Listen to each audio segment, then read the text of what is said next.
महापुराण की सबसे बड़ी पूंजी है आपके परिवार में। पहले देखो कि परिवार में कोई दुखी है तो उसको सुखी करने का प्रयास करो। परिवार में सब सुखी हैं तो अपने मोहल्ले में देखो, मोहल्ला सुखी है तो अपनी कॉलोनी में देखो, कॉलोनी सुखी है तो अपने पंचायत में देखो, पंचायत सुखी है तो अपने फिर क्षेत्र में देखो, खेड़े में, गांव में, वहाँ सुखी है तो अपना जिला देखो, जिला सुखी है तो प्रदेश देखो, और प्रदेश सुखी है तो अपना देश देखो। कहीं ना कहीं सबको सुखता प्रदान हो, सबको आनंदता प्रदान हो, ये अपने जीवन का लक्ष्य है।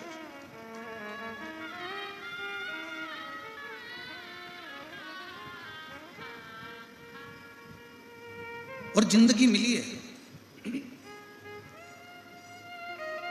जीवन मिला है। ये मनुष्य की जो देह है, मानव का जो शरीर है, ये मानव का शरीर कोई साधारण शरीर नहीं है, बड़ा मुश्किल से मिला। ना जाने कितने कितने पापड़ बेले होंगे ऊपर जाके, तब जाकर ये मानव का शरीर मिला।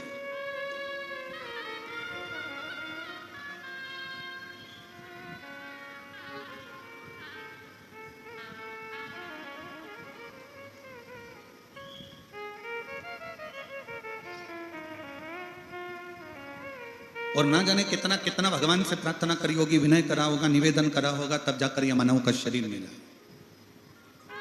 स्वयं माता पार्वती जी ने शंकर भगवान से महाकाल वन में, उज्जैनी में एक प्रश्न खड़ा कर दिया।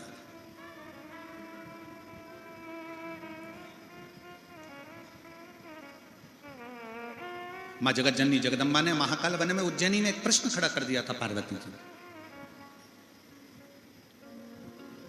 कि 83,99,999 योनियां काटने के बाद ये 84,00,000वें नंबर की योनि है मनुष्य की देह, मानव का शरीर।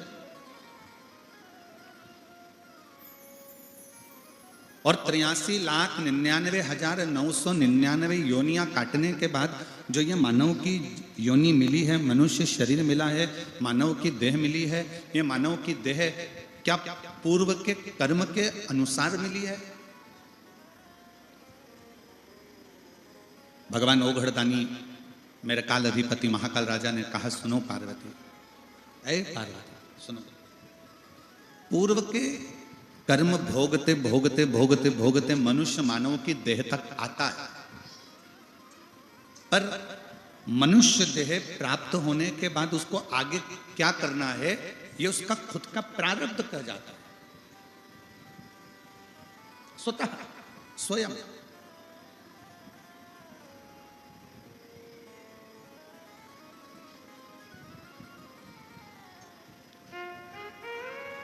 कितनी माताएं बैठी हैं जो शंकर जी के मंदिर में एक लोटा जल चढ़ाती हैं? रख लो। मेरे कितने बेटे, कितनी बेटी और कितने मेरे जीजा बैठे हैं जो शंकर जी के मंदिर में एक लोटा जल चढ़ाते हैं? धन्यवाद, रख लो। आपको मालूम है कि शिव के मंदिर में जब तुम जल चढ़ाने के लिए जाते हो, अपने घर का एक लोटा भरकर शंकर जी के मंदिर तक लेकर जाते हो, उस बीच में तुम कितनों का कल्याण कर देते?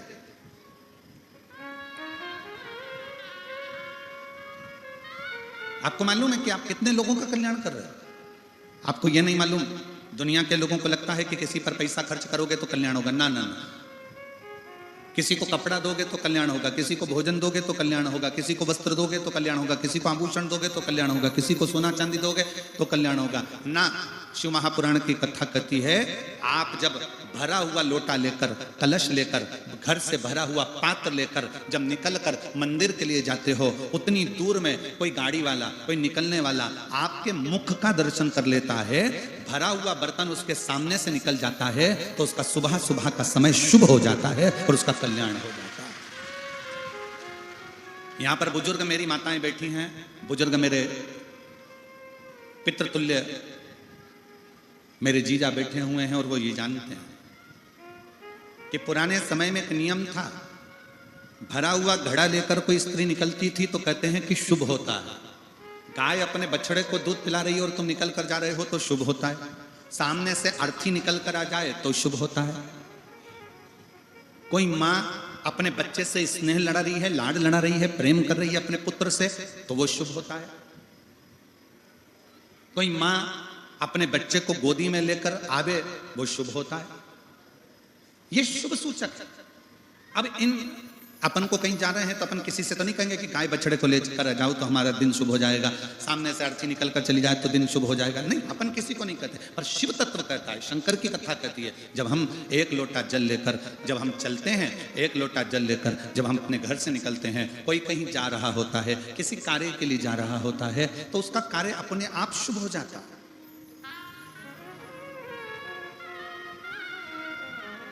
एक बहन ने एक पत्र लिखा,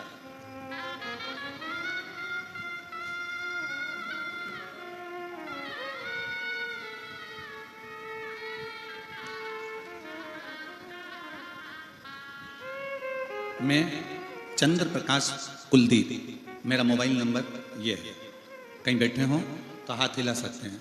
चंद्र प्रकाश कुलदीप, अगर कहीं बैठे हों तो हाथ हिलाएंगे। आप ही हैं, आ जाइए, बेलपत्र ले जाना, आ जाओ।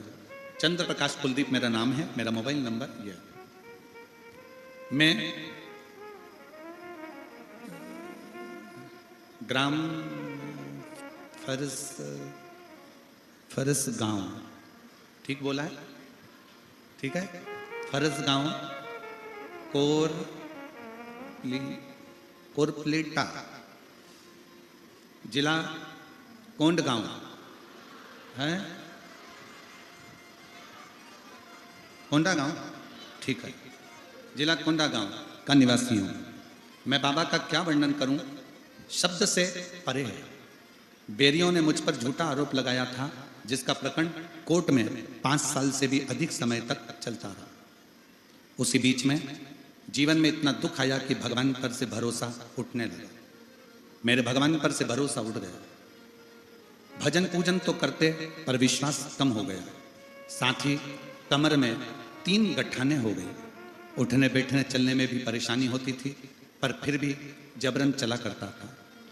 जगदलपुर डॉक्टर को बोले कि सिकाई कीमो देना पड़ेगा, कमर बेल्ट बांधो, सब दवाई दिए, पर कोई भी आराम नहीं हुआ। आस्था चैनल में आपकी कथा सुनी और फिर लगातार सुनता शुरू किया और शिवजी से प्रार्थना कर जल अर्पण कर जल को पीने लगा तथा थोड़ा जल शिवजी के पास का ही लेकर तेल में मिलाकर गठान में मालिश जैसा खुद करने लगा। 20 दिन के अंदर बाबा भरोसा अब जागा। 20 दिन के अंदर 3 गठाने घुल गई। डॉक्टर को दिखाया तो बताया कि गांठ गल चुकी है। अब शिव शिव है। जो केस चल रहा था बाबा के भरोसे पर छोड़ा और बाबा जी ने 27 दिन के अंदर उस केस में भी मुझे निराकरण कर दिया और मेरे पक्ष में। मैं गुरुजी एक बात कहना चाहता हूं, शिव महापुराण का पंडाल, शिव महापुराण की कथा कोई साधारण नहीं है।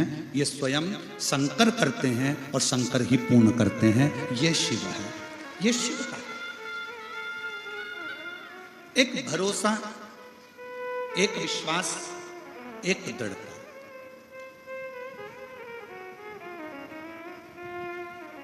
और आज फिर कहूंगा, इस व्यासपीठ के माध्यम से जितने शिव भक्त इस कथा को सुन रहे हैं, तीनों पंडालों में पांव रखने की जगह नहीं है। पीछे के टेंट, साइड के टेंट जितने लगाए गए हैं यजमान ने, सब भरे पड़े हुए हैं और कई लोग बाहर धूप में भी खड़े हुए हैं। कई लोग।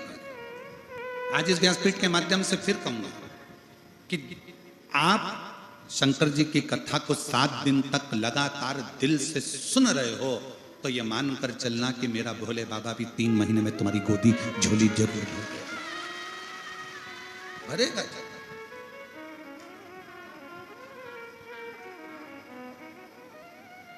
और विश्वास, भरोसा,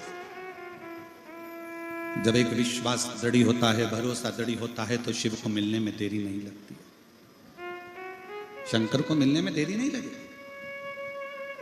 और हम कहेंगे ये कथा तो, कल कथा का कौन सा दिन है? छठा। छठा मतलब कथा की जम के बोलो जरा, शिवरात्रि। और कल कथा का समय यही 2 बजे से 5 बजे तक रहेगा, पर परसों जब कथा विराम होगी तो समय सुबह 8 बजे से 11 बजे तक रहेगा। और हमारा एक निवेदन प्रशासन से निवेदन रहेगा कि कल की कथा के बाद में रात्रि को जो श्रोता भाई बहन सुबह की कथा के लिए आते हैं, हमारा निवेदन प्रशासन से, यहाँ के कलेक्टर महोदय, SP, SSP, IG, DIG, commissioner, SDM, tehsildar, यहाँ के सभी पदाधिकारियों से है कि कल कथा होने के बाद में कल जो रात्रि का जो दिन होता है, कल की रात्रि का, कई शुभक्त रात को सफर कर कर आते हैं, तो निवेदन इतना सा है कि कल रात को जो गाड़ियां आए वो बहुत दूर ना रोकी जाए, जिससे किसी को कोई तकलीफ ना हो, नजदीक तक ले पाए। केवल एक रात्रि की बात है, क्योंकि ये शिव भक्त जो रात्रि को आएंगे, हो सकता है बहुत सारे जीव जंतु आसपास में रहते हैं, कोई परेशानी किसी को ना हो। वन विभाग की टीम तो यहाँ पर मौजूद है ही, संभाल ही रही है, पूरा वन विभाग इसको देख रहा है। पर निवेदन हमारा इतना सा है यहाँ पर कलेक्टर महोदय, SP, SSP, DIG, IG, commissioner आदि सबसे कि वो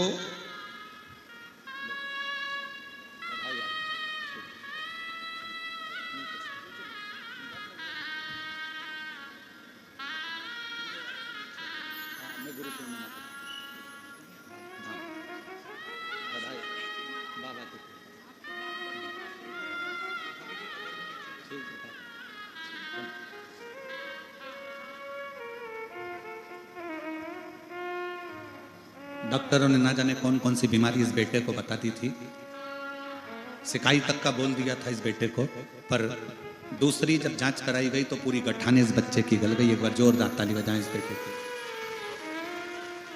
तो मेरा निवेदन यहाँ के कलेक्टर महोदय, एसपी, आईजी, डीआईजी, एसडीएम आदि से कि एक दिन, वैसे आप लोगों ने बहुत सुंदर व्यवस्था यहाँ के प्रशासन ने संभाली है, एक बार प्रशासन के लिए जोरदार ताली बजाए, बहुत बहुत सारा। तो निवेदन कि कल का रात्रि के जो भक्त आने वाले हैं, उन भक्तों को नजदीक तक गाड़ियां आए और उनको कोई परेशानी ना हो, जिससे सुबह 8 बजे से 11 बजे तक परसों की कथा होकर सब अपने अपने गंतव्य की ओर चले। शिव तत्व और दिल से सुनो, ये कथा तो 7 तारीख को विराम हो जाएगी। 10 तारीख से 16 तारीख तक त्रिवेणी संगम, गंगा यमुना सरस्वती का मिलन स्थल, सेक्टर नंबर 21, पीपा पुल नंबर 1 और त्रिवेणी के ही तट पर, जैसे ये पहाड़ दिख रहा है, जहां कथा होगी वैसे ही त्रिवेणी बाजू में से बह रही होगी और वहीं पर विशाल पंडाल लगकर 10 तारीख से 16 तारीख तक प्रयाग मेले में, कुंभ के मेले में, जो 144 वर्ष बाद पड़ा है, ऐसे कुंभ के साक्षी बनो और सब आओ और ऐसे ही पंडाल में बैठकर शिव महापुराण की कथा श्रवण कर अपने जीवन को धन्य बनाओ। बाद में मौका नहीं मिलेगा, 144 साल बाद जब वापिस ये महाकुंभ आएगा तब आप और हम नहीं रहेंगे, पर वो 144 साल जब कुंभ आएगा तो आपके और हमारे घर के लोग कहेंगे कि त्रिवेणी के तट पर बैठकर शिव पुराण की कथा प्रयाग में श्रवण करी थी।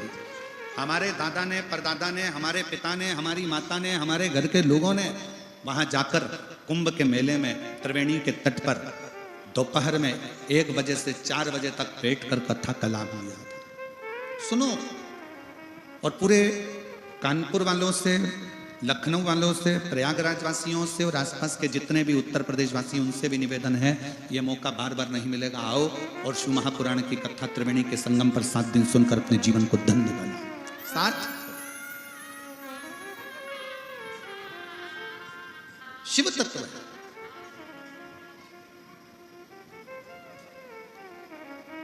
पार्वती जी शिव जी से कहती हैं कि मनुष्य देह मिली, मानव का शरीर मिला, और ये मानव का शरीर जीव के कल्याण। तो कई लोग कहते हैं कि हम किसी का क्या भला कर सकते हैं। आप 1 लोटा जल अगर मंदिर में चढ़ाने के लिए जा रहे हो, 1 लोटा जल लेकर शंकर के मंदिर जा रहे हो, तो ये मानकर चलो कि तुमको जो देख रहा है, लोटा भरकर जब मंदिर तक जाओगे, मंदिर से वापिस आओगे, जितने लोग आपका दर्शन करेंगे उनका मंगल कार्य अपने आप होगा, उनके कार्य में सफलता अपने आप मिलती चली जाएगी।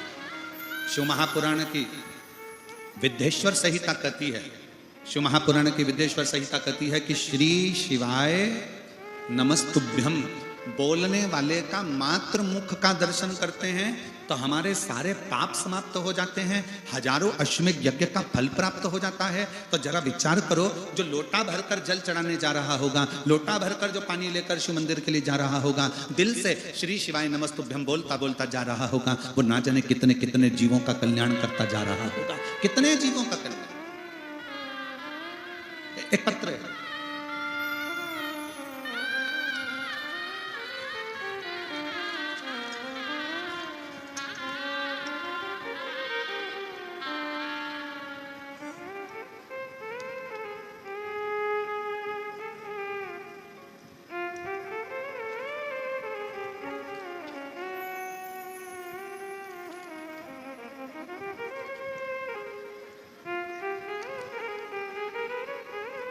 मेरा नाम आत्माराम नरेटी, मेरे धर्म पत्नी का नाम उषा नरेटी, जिला कांकेर, ग्राम चरभट्टी भर्री टोला का रहने वाले हैं। कहीं बैठे हों तो हाथ हिलाइएगा। मेरा नाम आत्माराम नरेटी, मेरे धर्म पत्नी का नाम उषा नरेटी, जिला कांकेर, ग्राम चरभट्टी भर्री टोला का रहने वाले हैं। कहीं बैठे हैं? आप ही हैं? आ जाओ, एक बेलपत्र ले जाना। जाइए। मेरा मोबाइल नंबर ये है। एक लोटे जल का मैं क्या वर्णन करूं गुरुदेव।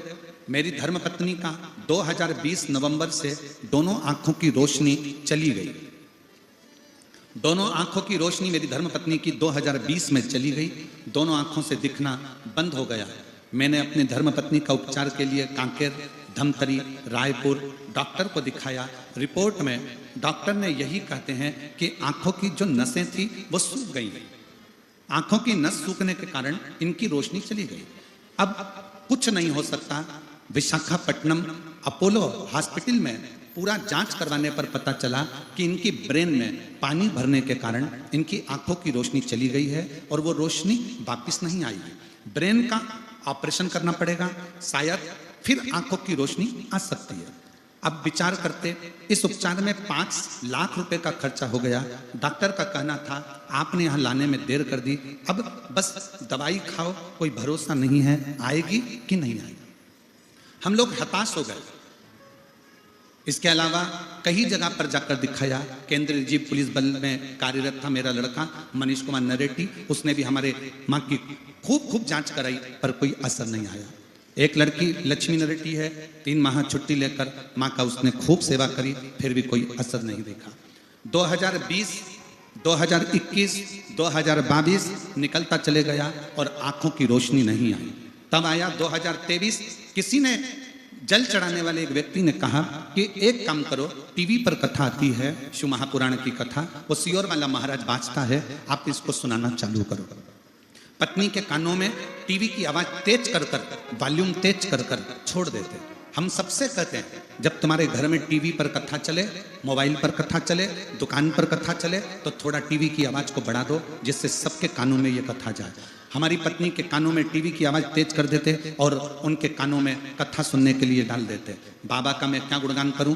सीहोर गए, वहां से रुद्राक्ष लाए, उसका जल देना चालू करा और बाबा की कृपा से जब 2024 में हम सीहोर जाकर कंकर शंकर की पूजा किए, रुद्राक्ष लाए, तांबे के लोटे में गलाकर जल पिलाने लगे और गुरुजी आस्था चैनल पर रोज कथा सुनते। धमतरी कुकरेल भी इनको कथा सुनाने के लिए लेकर गए और आज बाबा की कृपा से आंखों की थोड़ी थोड़ी रोशनी उनकी वापिस आ गई और उनके ब्रेन से पानी भी समाप्त हुआ। मैं बाबा को यहाँ धन्यवाद देने के लिए आया। आ जाइए।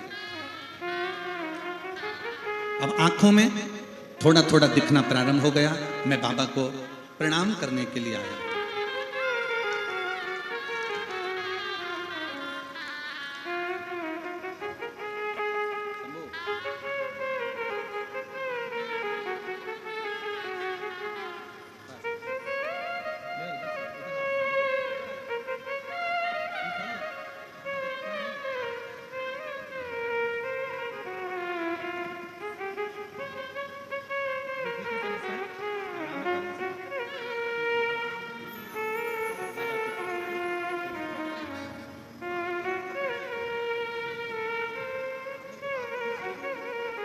भैया कह रहे हैं आप पुलिस में, सीआरपीएफ में मेरी नौकरी थी।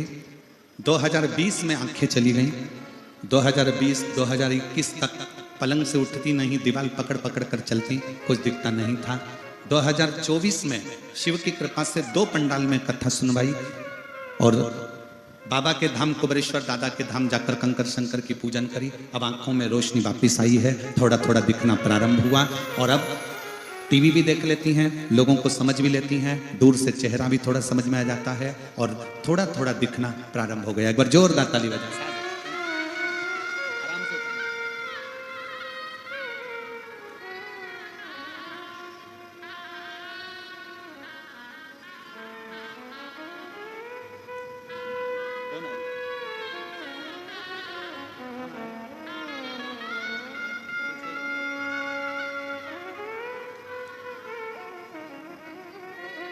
शिव तत्व इसी को कहते हैं, शंकर ओघड़ी इसी को कहते हैं।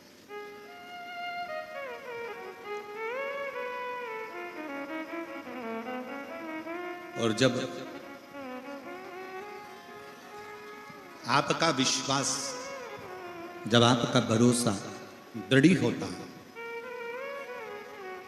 विश्वास की दृढ़ता जब पूर्ण होती है, तब शिव कृपा जरूर करते हैं। भैया कह रहे थे अभी यार कि मैं पुलिस में नौकरी करा हूं, पर हम लोग भी इतना विश्वास नहीं कर पाते थे। पर हमें क्या पता था कि शिव महापुराण का पंडाल, शिव महापुराण की कथा क्या व्यक्ति को रोग से मुक्त कर सकती है। देखिए, डॉक्टर शंकर का एक रूप होता है। हम हमेशा अपनी कथा में वर्णन करते हैं कि तुम्हारे को शरीर में कष्ट है, बीमारी है, रोग है, तकलीफ है, सबसे पहले अगर कोई बीमारी का लक्षण नजर आता है तो अपने नजदीकी हॉस्पिटल में जरूर जाओ, अपने नजदीकी हॉस्पिटल में जरूर पहुंचो।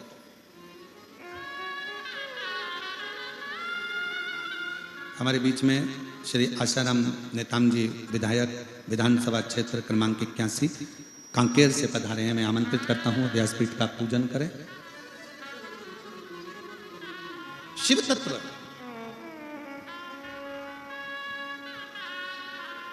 शंकर ओघड़ी दयालु दातार शिव की कृपा कर।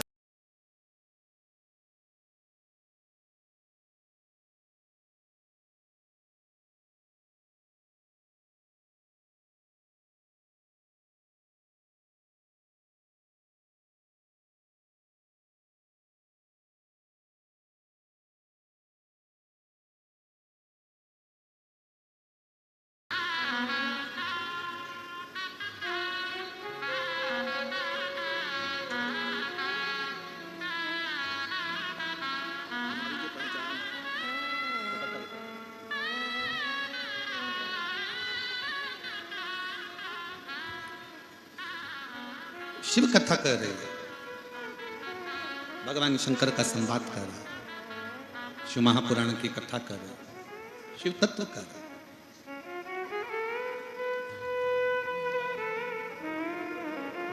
शिव महापुराण की कथा कहती है, शिव पुराण वर्णन करती है।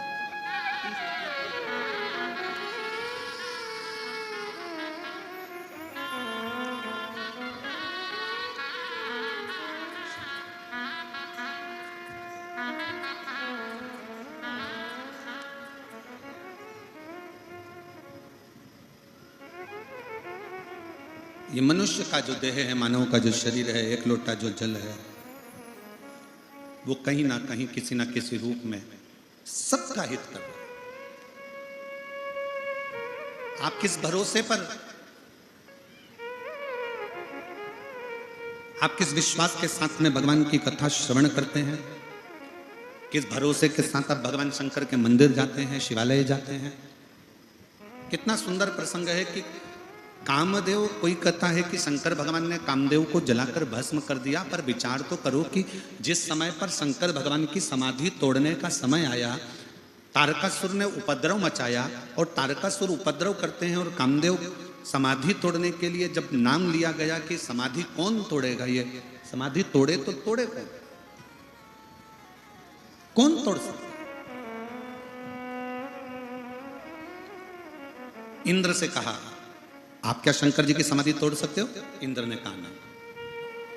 भगवान नारायण से पूछा गया, क्या आप शिव जी की समाधि को तोड़ सकते हो? नहीं। ब्रह्मा जी से कहा गया, आप शंकर जी की समाधि तोड़ सकते हो?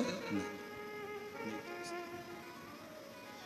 33 कोटि देवी देवता एक जगह पर एकत्रित हो गए, सबकी मीटिंग चालू हो गई, सब बैठ गए, सब बैठकर बातें करने लगे। 33 कोटि देवताओं ने आपस में बैठकर ये मीटिंग करी कि शंकर भगवान की जब तक समाधि नहीं टूटेगी तब तक उनकी संतान नहीं होगी, और संतान नहीं होगी तब तक वो तारकासुर मरेगा।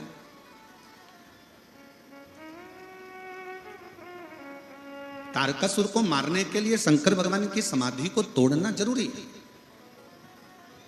पर तोड़ेगा कौन? देवताओं ने मना कर दिया कि हम नहीं तोड़ सकते, हमारी सामर्थ्यता नहीं, हम नहीं तोड़ सकते,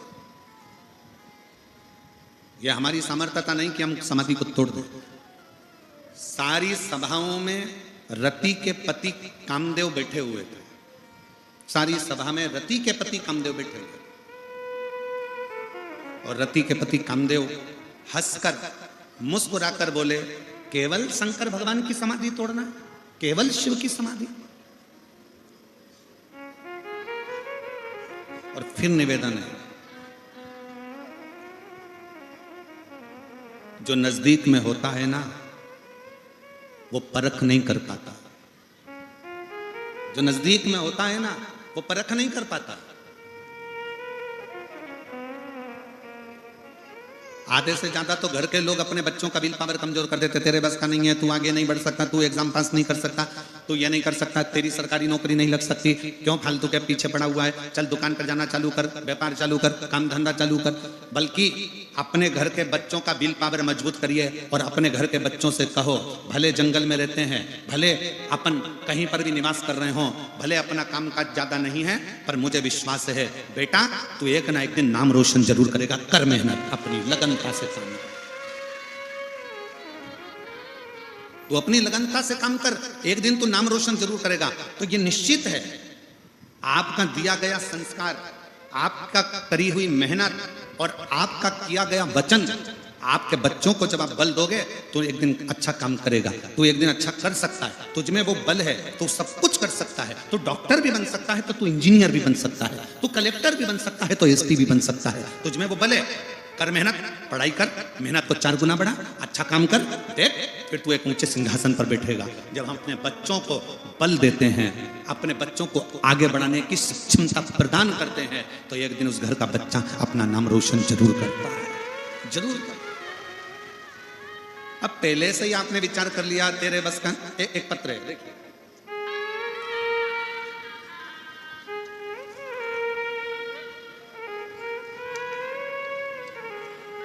मेरा नाम श्रीमती अनसुईया सोनबोई है, कहीं बैठी हो, अनसुईया सोनबोई, मेरा निवास स्थान दुर्ग, जिला दुर्ग, छत्तीसगढ़ से आया। आप ही हैं? एक बार हाथ हिलाओ, वापिस आ जाइए, एक बेलपत्र लेकर जाइएगा, जाओ। मेरा नाम श्रीमती अनसुईया सोनबोई है, मेरा निवास स्थान दुर्ग, जिला दुर्ग की हूँ। मैं यहाँ पर 7 दिन के लिए कथा श्रवण करने के लिए बाबा के इस पवित्र धाम में आई। महादेव का मैं क्या वर्णन करूँ गुरु जी, इनकी लीला अपरंपार है। मैं नियमित रूप से आस्था चैनल पर आपका प्रोग्राम देखती हूँ, आपकी कथा का रसपान भिलाई कौड़िया में कर चुकी हूँ। ग्राम कोकपुर की कथा तीसरी बार यहाँ पर कथा सुनने के लिए 7 दिन में आज तीसरी बार कथा सुनने के लिए आई हूँ। गुरु जी, मेरा पुत्र अमितेश कुमार सोनबोई पढ़ाई के बाद नौकरी हेतु बहुत प्रयास कर रहा था, पर अच्छी मेहनत के बाद भी बहुत कम अंकों से चूक रहा था। इसी बीच मेरी ननंद एवं नंदोई द्वारा मुझे सलाह दिया गया कि मेहनत के साथ साथ पंडित प्रदीप मिश्रा जी द्वारा बताए अनुसार शिव मंदिर में जाकर शिवलिंग पर 1 लोटा जल चढ़ाया कर। मेरा पुत्र बहुत पहले से ही शिव मंदिर जाता था, पर जल चढ़ाने का तरीका, शिव को रिझाने का तरीका हमको नहीं आता था। मेरे बेटे को मैंने कहा, तू हिम्मत मत हारना, चौगनी मेहनत कर और अब की बार बेलपत्री पर शहद लगाकर एग्जाम देने जा।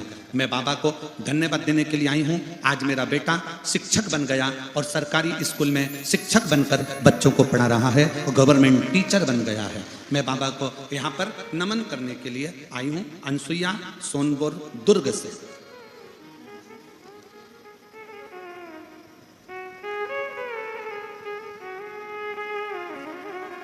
शिव तत्व किसको कहते हैं?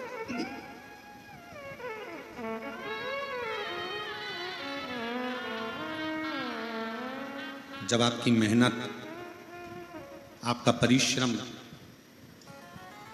आपकी लगन जब आगे बढ़ती है ना, तो दुनिया का कोई काम नहीं ऐसा जो हो नहीं सकता, होके ही रहता है। अब व्यक्ति पहले से ही सोच ले मेरे बस का है ही नहीं, मेरे बस का है ही नहीं, मेरे बस का है ही नहीं। शिव महापुराण की कथा सुनने के लिए आए, एक बात बहुत अच्छे से याद करना, बहुत ध्यान देना। भारत की भूमि के, विश्व के जितने डॉक्टर हैं वो शंकर का एक रूप है। शरीर में रोग आया, बीमारी आई, तकलीफ आई, सबसे पहले अपने प्राथमिक उपचार केंद्र में जाओ, डॉक्टर को दिखाओ, नजदीकी डॉक्टर को दिखाओ, हॉस्पिटल में जाकर जांच कराओ, हॉस्पिटल में जांच करवाइए, डॉक्टर को दिखाई है। पर एक चीज और शिव महापुराण की कथा कहती है कि डॉक्टर को दिखाते दिखाते अपनी बुद्धि को कमजोर मत करना, अपने विवेक को कमजोर मत करना। ये मत सोचना शरीर में गठान हो गई तो हो सकता है कि मुझे कैंसर जैसा रोग हो गया होगा, हो सकता है बड़ी बीमारी हो जाएगी, मेरी किडनी ने काम करना बंद कर दिया, मेरे लीवर ने काम करना बंद कर दिया, तो हो सकता है मुझे डायलिसिस पे जाना पड़े, मेरा शरीर बेकार हो जाए। अच्छा सोचो, पॉजिटिव सोचो। गठान भी हो गई ना, कोई बात नहीं, अगर गठान हुई है तो मैं शंकर जी को एक लोटा जल चढ़ाती हूं, यह भी गारंटी है कि मुझे बड़ा रोग हो ही नहीं सकता, मुझे बड़ी बीमारी नहीं हो सकती, बड़ा रोग नहीं हो सकता, मेरे को बड़ी बीमारी कभी नहीं आ सकती, क्योंकि मैं शंकर की पूजन करती हूँ, स्मरण करती हूँ, भक्ति करती हूँ, भजन करती हूँ, एक लोटा जल समर्पित करती हूँ। जब आपने अपने दिल को मजबूत कर लिया, अपने विचारों को मजबूत कर लिया, अपने मन को मजबूत कर लिया, तो बड़ा रोग भी अगर आया होगा तो चुटकी में कटकर बाहर निकल गया होगा, चुटकी में वो रोग कटा होगा।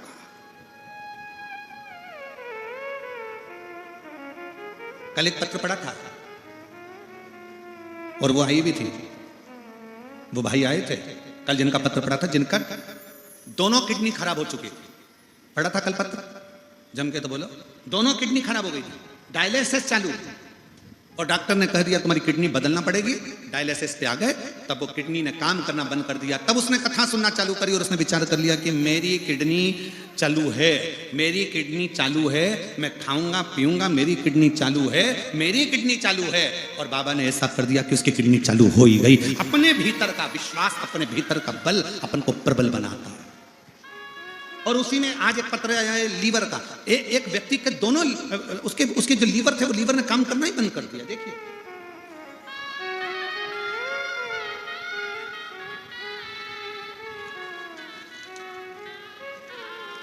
मेरा नाम, तुम पढ़ के बताओ जरा क्या लिखा है, हम थोड़ा गड़बड़ पड़ जाए तो। मेरा नाम पढ़ो जरा,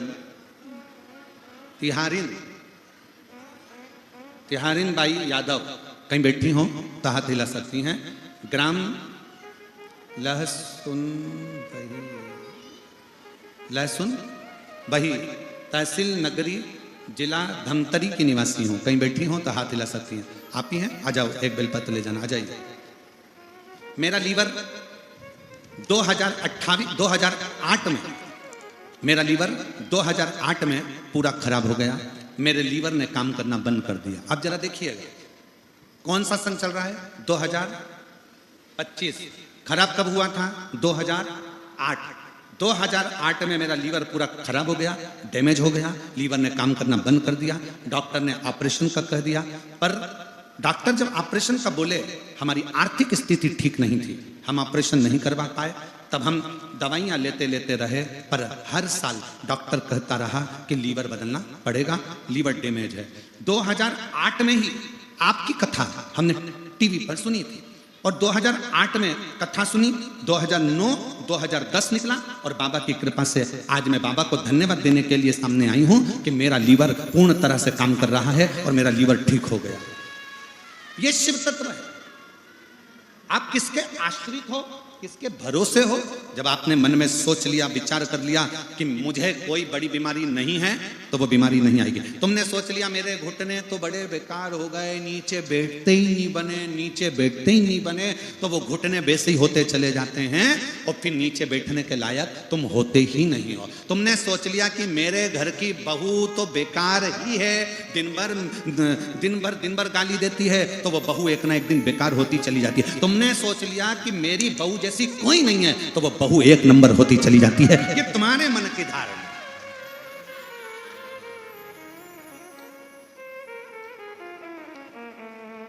ये तुम्हारे विचारों की धारा है।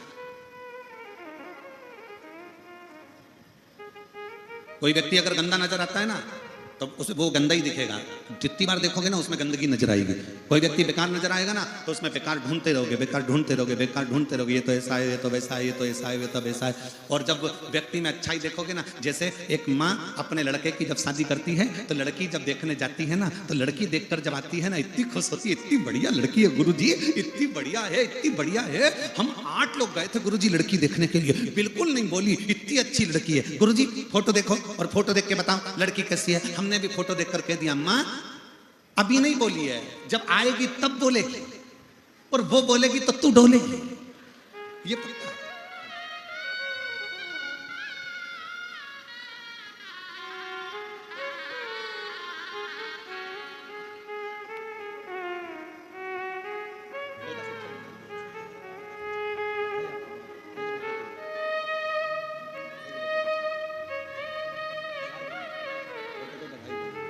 एक बार जोरदार ताली बजाओ। बेटा शिक्षक बना है और माँ ने अपने बेटे से कह दिया था तो चिंता मत कर, अपनी मेहनत को 4 गुना कर। वो सीवर वाला महाराज कहता है अपनी पढ़ाई को 4 गुना बढ़ाओ, अपने कर्म को 4 गुना बढ़ाओ, अपनी मेहनत 4 गुना बढ़ाओ, फल जरूर मिले। और मिले। आप किसी ने अच्छा देखिए,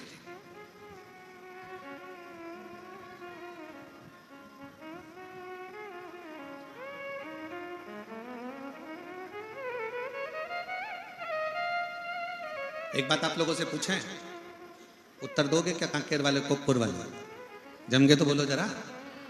ठीक है, दुनिया में कोई भी ताला बिना चाबी का बनता है क्या? जम के बोलो जरा। नहीं। पुरानी से पुरानी फिल्में बनी हो, वीडियो बनी हो, उनको भी निकालना, तहखाने बने हो, खजाने की फिल्म बनी हो, वो भी निकाल लेना, उसमें भी कोई ना कोई चाबी ताले की जरूर। जब बिना चाबी का कोई ताला नहीं होता, ताला बना है तो उसकी चाबी भी जरूर होगी। उसी तरह जिंदगी में अगर समस्या आई है तो उसकी चाबी शिव पुराण में जरूर होगी, ये निश्चित। प्रत्येक ताले की चाबी होती है तो प्रत्येक समस्या का हल एक लोटा। अच्छा, कई लोगों ने कहा गुरुजी आप कहते हो कि प्रत्येक ताले की चाबी होती है और आप तो कहते हो सारी समस्या का हल एक लोटा जल, तो एक लोटे में सारी समस्या। हमने कहा चाबी का गुच्छा ही लोटा है, एक ही गुच्छे में सारी चाबी डली हुई है। अच्छा चलो, मेरी जीजियां उत्तर दें, मेरे जीजा उनसे तो मैं पूछ नहीं सकता ये वाला प्रश्न, तो मेरी जितनी जीजियां बेटियां बैठी हैं वो उत्तर देना, मेरी माताएं उत्तर देंगी। तुम्हारे घर में हल्दी है, मिर्ची, नमक, धनिया, गरम मसाला, हींग, जीरा, राई, ठीक है। सबके डब्बे अलग अलग है ना, कि सबको मिला के रख दिया? सबके डब्बे अलग अलग है, पर डब्बे भले अलग अलग हैं, पर मेरी माता इतनी चतुर होती है कि वो डब्बा रोज नहीं खोलना पड़े, इसलिए एक मसालदानी रखती है, उसमें छोटे छोटे खन होते हैं, उसमें हल्दी मिर्ची सब भर लेती है, छोटी सी चम्मच डाल लेती है, उसका ढक्कन ढका रहता है। बोलो है कि नहीं? जम के बोलो जरा, है ना? बस वो छोटी सी मसालदानी में सारा मसाला है, अलग से डब्बे खोलने की जरूरत नहीं है। जो मसाला चाहिए मसालदानी खोलो, सब मसाले एक साथ मिल जाते हैं। उसी तरह शिव महापुराण वो मसालदानी है जिसमें सारा मसाला है, जब खोलो कुछ ना कुछ मिल जाता। बीमारी आ गई, शिव महापुराण का बेलपत्र वाला प्रयोग करो। तकलीफ आ गई, पुष्प वाला प्रयोग करो। शरीर का रोग आया, चर्म रोग आ गया, आम के पत्ते का एक पत्र है। एक महिला को चर्म रोग हो गया, सोराइसिस की बीमारी हो गई, जिस बीमारी में शरीर की फुकड़ियां निकलती हैं, जिस बीमारी में पूरे शरीर की खाली खाल निकलती रहती है, चर्म रोग हो गया, पत्र पत्र।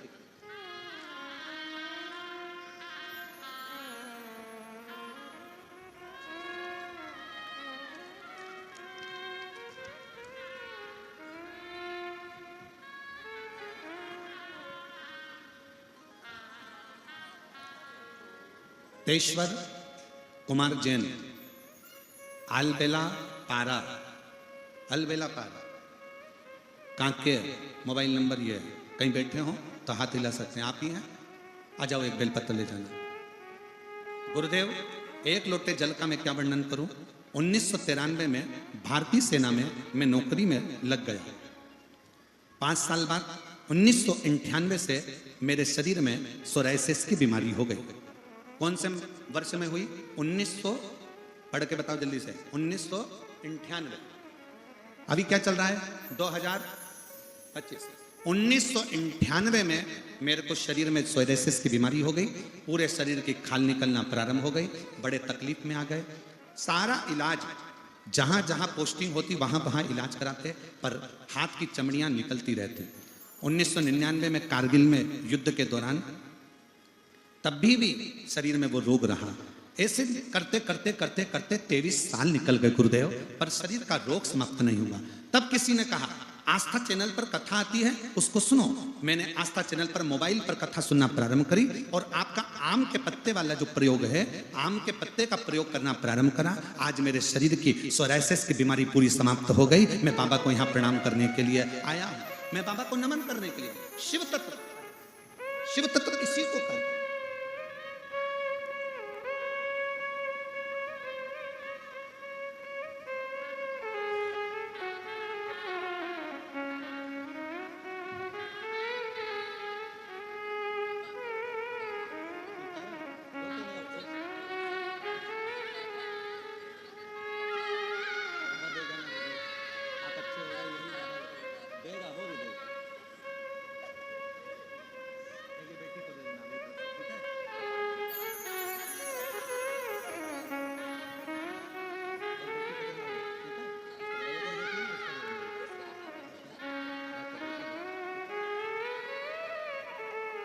लीवर पूरा डैमेज हो गया था 2008 में, और बाबा की कृपा से लीवर ने काम करना प्रारंभ करा। एक बार जोरदार ताली बजाकर साधुता दीदी के लिए। एक विश्वास अपने भीतर प्रकट कर।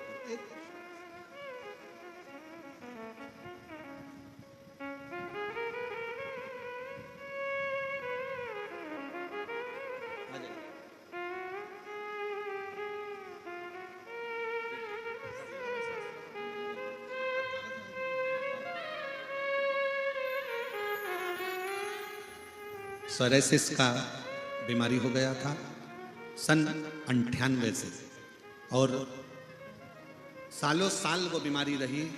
डॉक्टर एक ही बात कहते थे कि ये बीमारी कभी नहीं जाती है, पर भैया आज पूर्ण तरह से स्वस्थ हुए हैं। एक बार जोरदार ताली बजाएं साधु।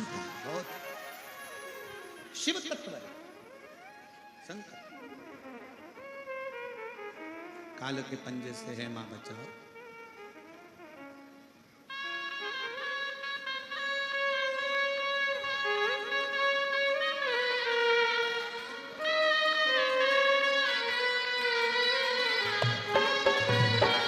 शंभो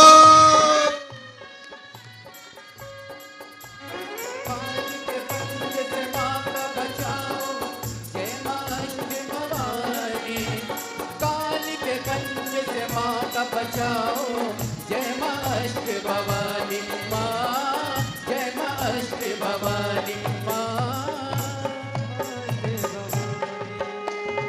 हे नाम रे सबसे बड़ा तेरा नाम, शेरों वाली ऊंचे डेरों वाली बिगड़े बना दे मेरे काम। नाम रे, हे नाम रे सबसे बड़ा तेरा नाम, वो शेरों वाली ऊंचे डेरों वाली बिगड़े बना दे मेरे काम। नाम रे शंभो।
कटने पले ऐसी घड़ी है विपदा आने पड़ी है।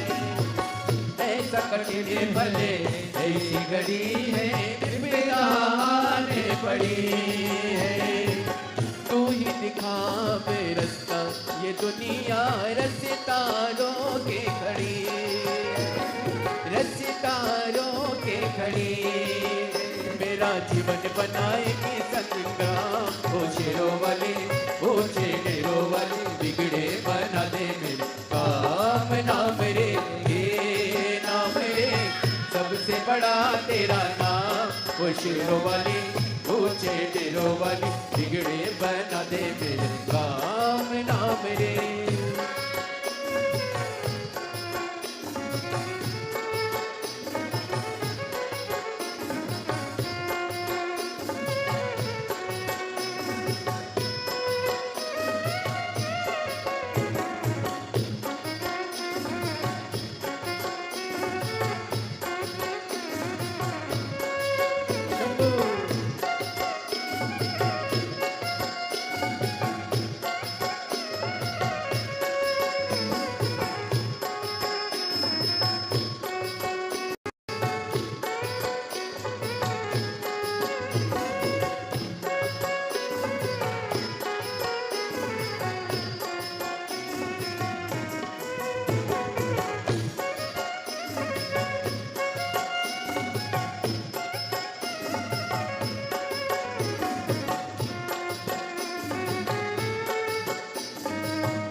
भक्तों को दुष्टों से छुड़ाए बुझती ज्योति जलाए।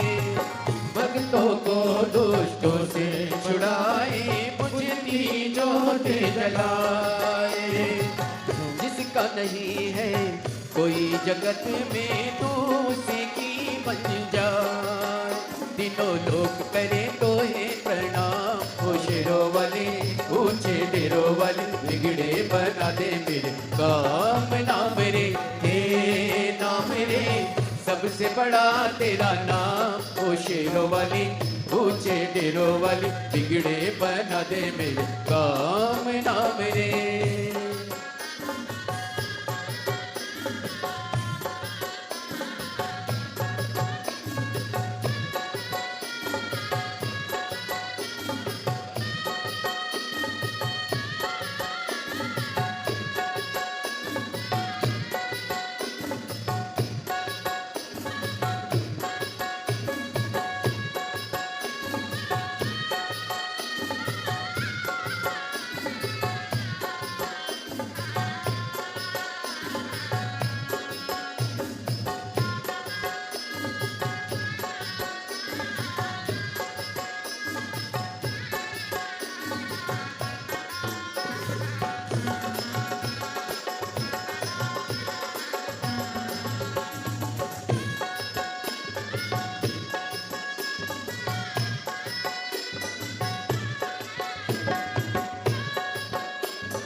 ऐसा कटने पले ऐसी घड़ी है विपदा आने पड़ी है। ऐसा कटने पले ऐसी घड़ी है विपदा आने पड़ी है। तू ही दिखा दे रास्ता ये दुनिया रास्ता रोके खड़ी है। मेरा जीवन बना एक संग्राम। ओ शेरों वाली ऊंचे डेरों वाली बिगड़े बना दे मेरे काम ना मेरे, हे ना मेरे सबसे बड़ा तेरा नाम। ओ शेरों वाली ऊंचे डेरों वाली बिगड़े बना दे मेरे काम ना मेरे, सबसे बड़ा तेरा नाम। ओ शेरों वाली ऊंचे डेरों वाली बिगड़े बना दे मेरे काम ना मेरे, हे ना मेरे सबसे बड़ा तेरा नाम। ओ शेरों वाली ऊंचे डेरों वाली बिगड़े बना दे मेरे काम ना मेरे, हे ना मेरे सबसे बड़ा तेरा नाम। ओ शेरों वाली ऊंचे डेरों वाली बिगड़े बना दे मेरे काम।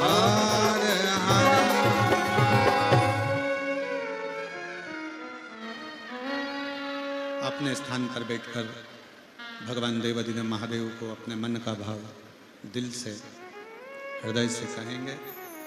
जहाँ जगह मिले वहाँ बैठें और हृदय से बाबा को प्रार्थना करिए, निवेदन करिए, दिल से विनय करिए।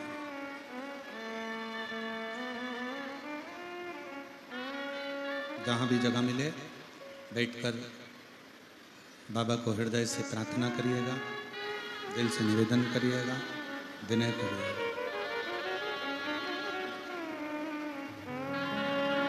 सभी लोग साथ में बोलेंगे, साथ में प्रार्थना करेंगे।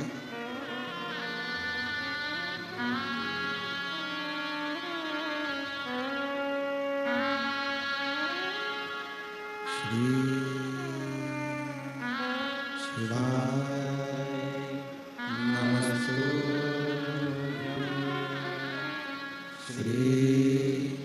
शिवाय नमस्तुभ्यं, श्री शिवाय नमस्तुभ्यं, श्री शिवाय नमस्तुभ्यं, श्री शिवाय नमस्तुभ्यं।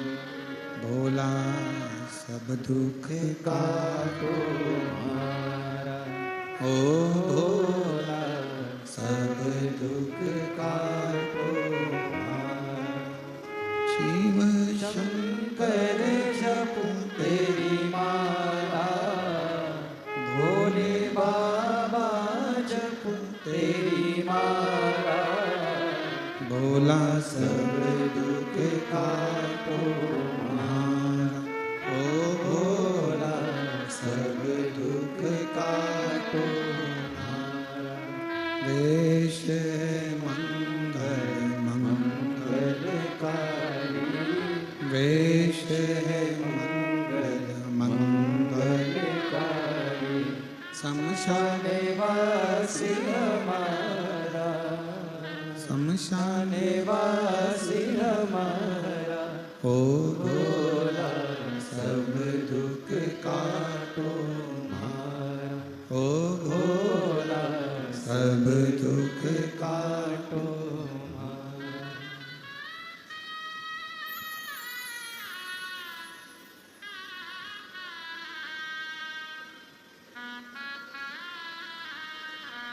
भगवान देवाधिदेव महादेव, भगवान शिव, ओगड़दानी, त्रिकालदर्शी, कैलाशी, विनाशी शंकर की कथा कर रही है।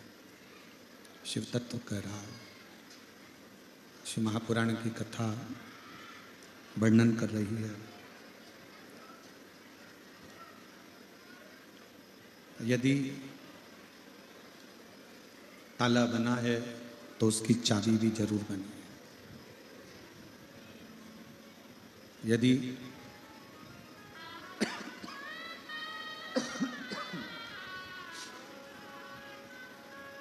ताला बना है तो उसकी चाबी भी जरूर बने। और यदि कोई समस्या जीवन में आई है तो उसका हल भी शिव महापुराण की कथा में जरूर है।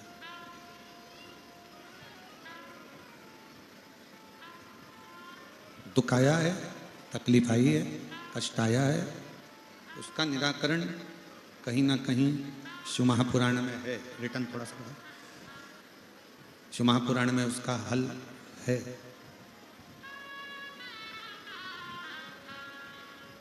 बस थोड़ा सा इंतजार, परमात्मा को पाने की एक ललकता, भगवान को प्राप्त करने का एक बल अपने अंदर। और शिव महापुराण की कथा एक बड़ी सुंदर बात कहती है, अपने हृदय में उतारिएगा कि दुनिया में सब कुछ हार जाए ना चले। शिव महापुराण की कथा कहती है दुनिया में सब कुछ हार जाए चलेगा, पर अपना विश्वास, अपना आत्मविश्वास कभी हारना नहीं चाहिए, तो वापिस प्राप्त हो सकता है। जो गया हुआ है ना, उसको वापिस पाने का तरीका है हमारे विश्वास, हमारा भरोसा।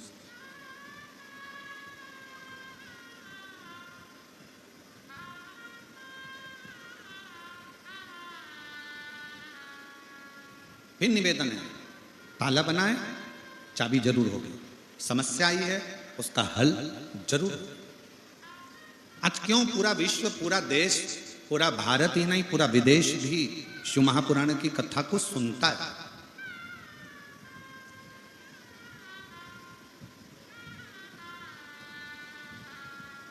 ऐसे घने जंगल में जरा विचार करिएगा कि ये लाखों की संख्या में शिव भक्त अगर आकर कथा श्रवण कर रहे हैं तो कुछ तो मेरे बाबा ने इनको दिया होगा, और कुछ तो मेरा बाबा इनकी झोली में डालकर भेजेगा, तब तो ये कथा में आए।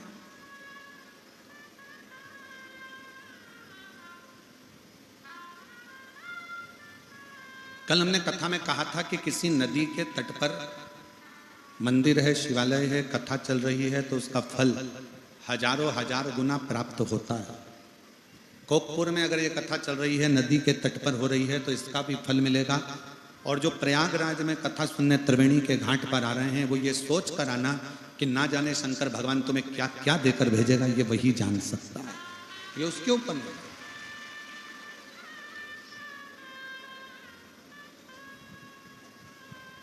सब कुछ चला भी गया ना, कोई चिंता नहीं, अपने विश्वास को मत जाने, अपने ऊपर भरोसा पक्का रखना, अपने शिव पर भरोसा पक्का रखना कि मेरा बाबा तुम्हें कभी डूबने नहीं देगा।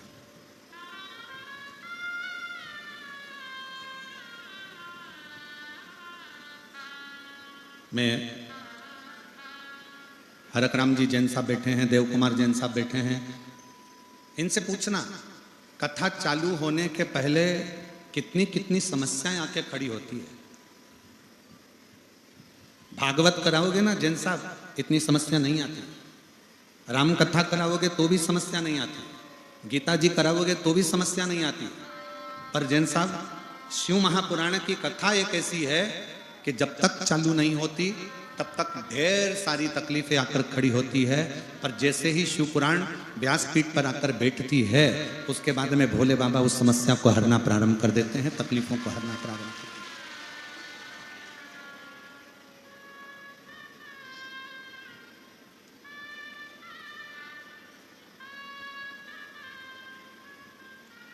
उत्तर प्रदेश में माननीय मुख्यमंत्री जी योगी जी कथा का, वहां पर जो इतना बड़ा कुंभ का मेला है, प्रयाग का मेला है, कितनी व्यवस्था करी।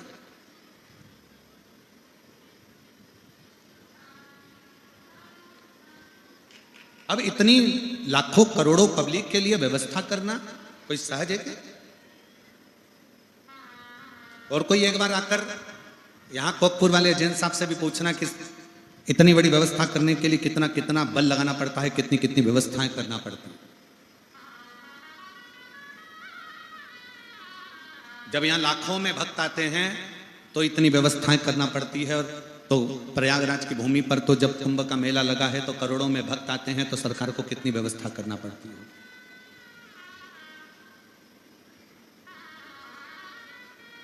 और दुनिया में सबको संतुष्ट करना भी कठिन है।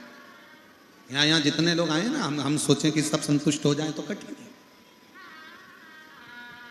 पर एक बात कहूंगा इस व्यासपीठ के माध्यम से कि मेरे कांकेर क्षेत्र के कोकपुर के और जितने भी शिव भक्त टीवी पर कथा सुन रहे हैं, मोबाइल पर सुन रहे हैं, उन सबको साधुवाद देता हूं कि आप लोग कथा में व्यवस्था देखने के लिए नहीं आते हो, आप लोग कथा में केवल शिव को पाने के लिए आते हो और शंकर की भक्ति लेने के लिए, केवल शिव भक्ति।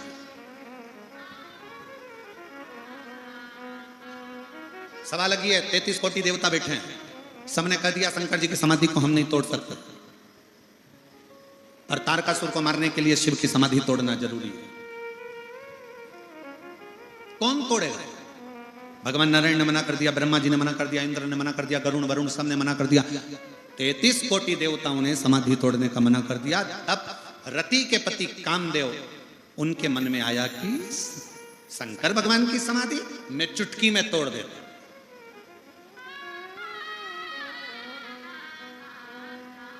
चुटकी। और ये बड़ा विचित्र है, बहुत सावधान होकर सुनिएगा, बहुत सावधान होकर। दूर के ढोल, जम के बोलो जरा, दूर के ढोल सुहावन। शंकर भगवान कौन है? कामदेव के, कामदेव के शंकर भगवान कौन लगते हैं? साधु भाई। शिव जी हैं सती के पति, कामदेव है रति के पति। रति भी दक्ष प्रजापति की बेटी और सती भी दक्ष प्रजापति की बेटी, दोनों साधु भाई हैं और दोनों एक दूसरे को जानते हैं। तो कामदेव ने शंकर को यह सोच लिया, शिव जी को, कि ये तो समाधि में यूं तोड़ दूंगा। भस्म रमाते हैं, जटा जूट बांधते हैं, सिर पे गंगा रखते हैं, चंदा रखते हैं, चंदन लेप कर रखते हैं। इनके पास है क्या? करोड़ों की दौलत नहीं, धन नहीं, वैभव नहीं, संपदा नहीं, सत्ता नहीं, कुछ भी तो शंकर के पास नहीं है। पर कामदेव को समझाए कौन कि शंकर जी के पास में ना वैभव है, ना धन है, ना दौलत है, ना संपदा है, ना सत्ता है, ना सोने का सिंहासन है, ना कुर्सी है। पर शंकर जी के पास जो जाता है वो खाली नहीं जाता है, नहीं होने के बाद भी सब दे देता है। शिव जी के पास कुछ भी नहीं है, फिर भी किसी को खाली नहीं भेजते।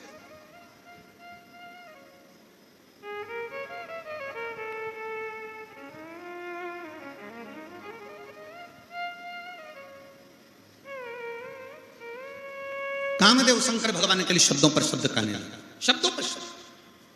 एक नौकरी संसार में ऐसी है जिसकी तनख्वाह नहीं देना पड़ती है, और पर नौकरी करने वाला समय पर करता है, ड्यूटी पूरी निभाता है, टाइम टू टाइम निभाता है। वो कौन सी नौकरी है? उत्तर तो जल्दी से बोलो रे कांकेर वालों।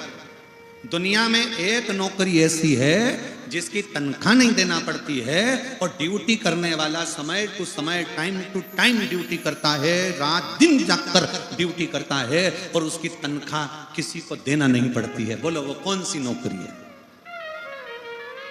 जल्दी बोलो, उत्तर दो रे कांकेर वालों। कौन बनेगा करोड़पति? उत्तर दीजिए जल्दी से। कौन सी नौकरी है जिसकी तनख्वाह नहीं देना पड़ती है? कौन सी नौकरी है जो टाइम टू टाइम करना पड़ती है? कौन सी नौकरी है जो दिन रात करी? क्या बोल रहे हैं? पत्नी की? हे भगवान, श्रीमती की नौकरी करने लगे, उसकी तनख्वाह नहीं देना पड़ती। अच्छा सुनने तो दो, वो जीजी क्या बोल रही है? हाँ बोलो जीजी। ना ना ना ना ना, वो कौन सी नौकरी है जिसकी तनख्वाह नहीं देना पड़ती है और नौकरी करने वाले को टाइम टू टाइम जाना पड़ता है, ड्यूटी पूरी करना पड़ती है? वो है निंदा की नौकरी, चुगली की नौकरी।